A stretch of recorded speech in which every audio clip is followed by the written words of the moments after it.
podlago bi izhajala ta ustavna presoja? Pravne osnove, katere presoja. Mi smo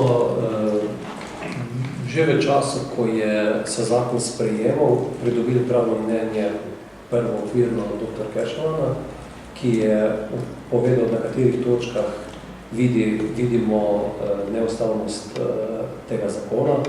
To so bile enakost pred zakonom, ta 14. člen je napaden, potem 23., 24., 23., 22. in 25. procesna zadeva, se pravi, da je odločba izdana, pa nimaš pravice se pritožiti, da bi bila reševana odločba na drugi stopnji, pravica do pravnega varstva. Potem je z 35. člen zakona ustave pravice do zasebne lastnine, kjer se tako to razlastitev, ki je predvidena, napada, prav tako pa tudi relativno visoke stopnje, tako področje kmetijstva obrti v primerjavi s prihodki, ki jih ta dejavnost daje. In vsi ti elementi so bili v naših razpravah, v naših amandmajih že predlagani tudi v zaključni fazi v nujnem postopku, ker smo z amandmaji poskušali, da bi bila cenitev nepremičnin lahko tudi osnova, ki bi davčna uprava priznala in bi na ta način potem to načelo enakosti pred zakonom uresničili, da bi bilo procesno pritožbo možno in podobno. Vsi ti elementi so ostali v zakonu v podobni obliki, kot so bili predlagani, ni bilo za amandmaje nič popravljenega, zato smo po tem, ko je zakon v državnem zboru sprejet, v dogovoru v tej inicijativi, ki je za to peticijo proti temu zakonu, z sodelovanjem z obrtno zbornico pri dr. Keršmanu naročili to dokončno mnenje.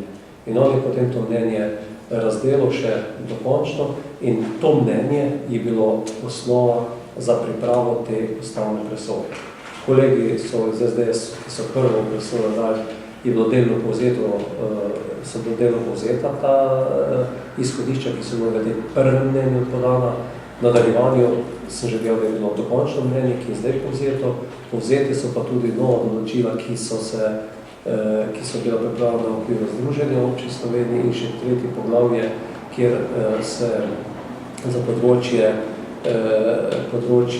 tudi objektov, ki so v lasti cerkve, v katerih se odvija humanitarna in pa izobraževalna dejavnost, podobno kot za tiste, ki so v občinski lasti, da se tudi tam znižajo te stopnje.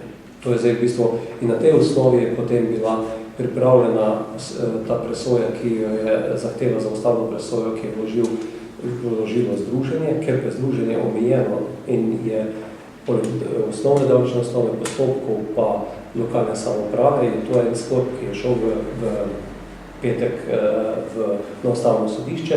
V tej celoviti sedaj so pa vsa ta področja zavzeta in pot za to, da pride takšna celovita presoja, se na ustavno sodišče je ponovno ali državni zbor, se pravi 30 poslancev ali pa državni svet. In po obeh potegnov, po eni ali drugih poti, ali pa po obeh skrbeli, da to pride v roke ustavno sodišče.